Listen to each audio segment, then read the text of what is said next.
We've all got a duty really to understand the impact that we have on that business. I think you're either part of the problem or part of the solution. And I think it'd be nice going forward that we all take a bit of responsibility, understand where we are and go and make a difference in our own businesses. I would say to businesses in Barnsley, if they were thinking of considering net zero for their companies, to absolutely do it. Absolutely do it.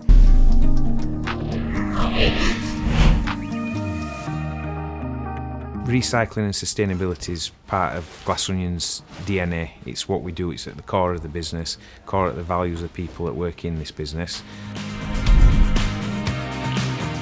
And we here at Sanelli think that if we can make a small change, it can make a massive impact.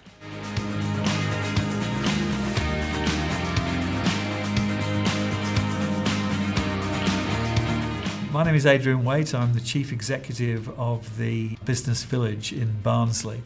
We're a managed workspace. We've got 5 buildings, 80,000 square feet of office space, and just over 120 businesses, mainly small and medium enterprises that we support.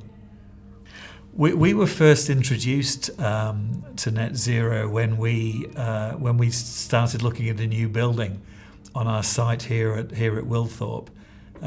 We had to build it to what's called BREEAM Very Good standard, and there were a lot of clauses in the agreements about meeting various sustainability targets. So that really opened our eyes to the possibilities of how the design of a building, the composition of a building could help us with our carbon targets.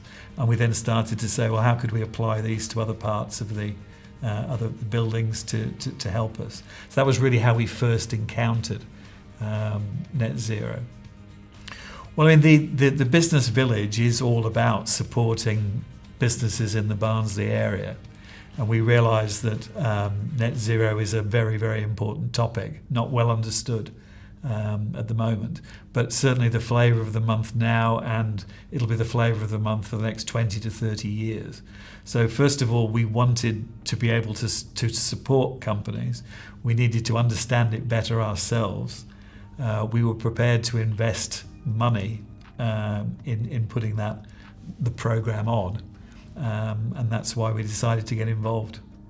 We were promoting and running the accelerator, but we realised very early on that there was an awful lot that we needed to learn ourselves within our own business about the opportunities here. So we actually signed up to be part of the second cohort, and we found the process very, very, very easy. It was very in-depth.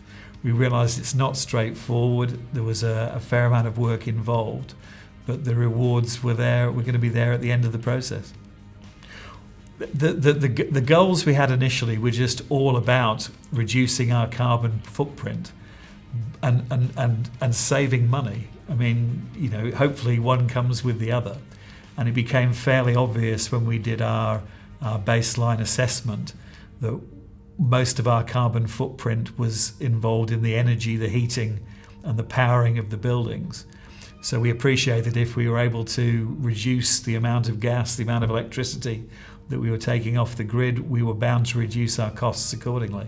And so our goals were all about ultimately saving money.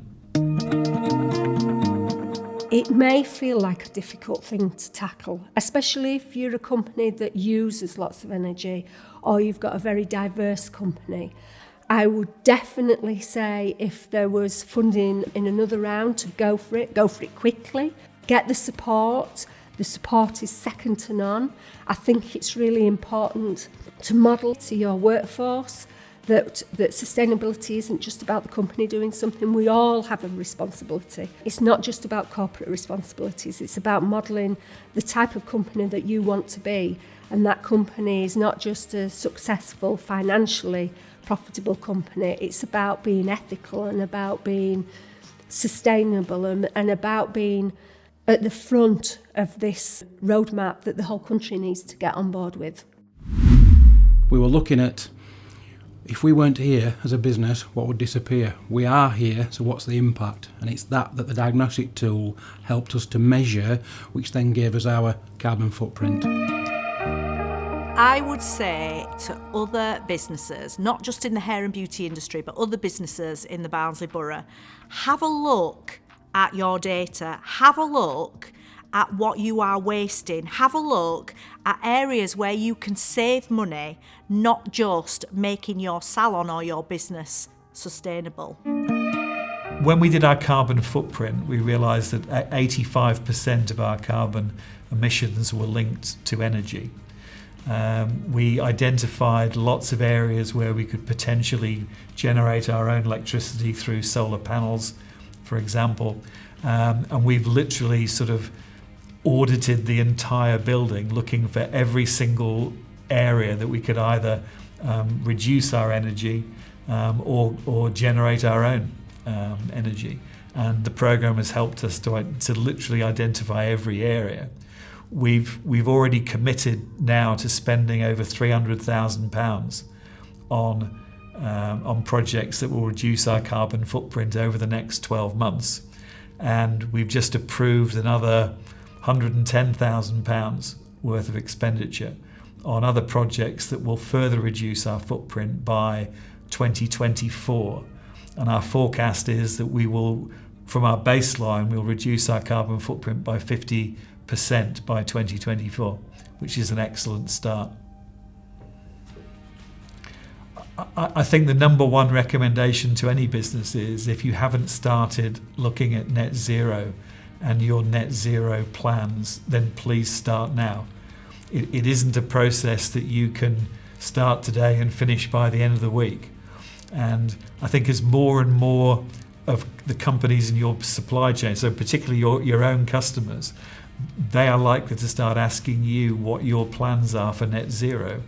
And it may well be that you're excluded from bidding for work if you haven't got a net zero plan in place. So my advice is start now, get working on it. It'll not only hopefully save you money, it'll also give you a competitive advantage in the marketplace.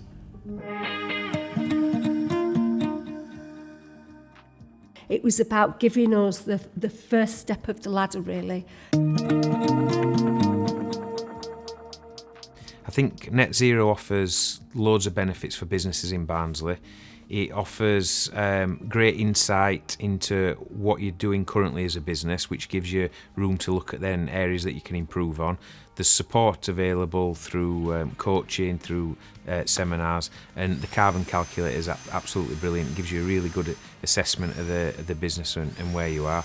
And I think it's important for businesses in South Yorkshire to be looking at ways to improve their carbon emissions, because I think South Yorkshire could be a place that's really pushing forward when it comes to recycling and green.